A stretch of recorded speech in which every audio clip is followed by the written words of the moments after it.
In today's video, I'm going to teach you how to change Google Home language. If you want your Google Assistant to understand and respond in a different language, you can switch it in just a few taps using the Google Home app.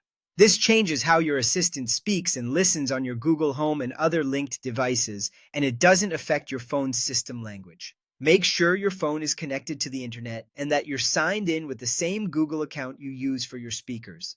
Start by opening the Google Home app on your mobile device. It's the app with the multicolored house icon. If you have multiple accounts on your phone, confirm you're in the correct one. The language setting is tied to your Google account. Next, tap your profile icon in the top right corner of the app. This opens your account menu and the controls for your assistant experience. From there, choose Assistant Settings. This is where you manage how your assistant sounds, what it recognizes, and the services it connects to. Now, select Languages. You'll usually find it near the top of the list.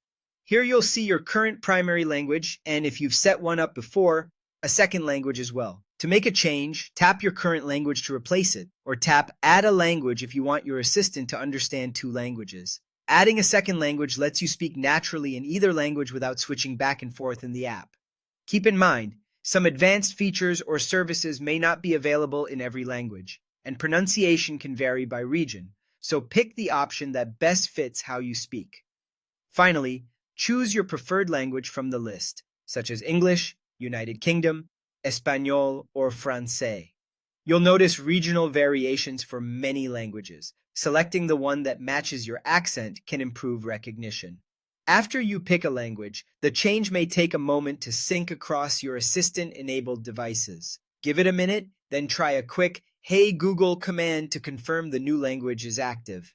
That's it. You've updated your Google Home language through the Google Home app. If you added a second language, you can talk to your assistant in either one, and it will respond accordingly. If something doesn't seem to update immediately, wait a short while and ensure you're connected to Wi-Fi. Remember, this setting adjusts how the assistant communicates. It won't modify your phone's display language or keyboard. Thanks for watching. If this helped, consider saving these steps for next time and enjoy using your Google Home in the language that suits you best.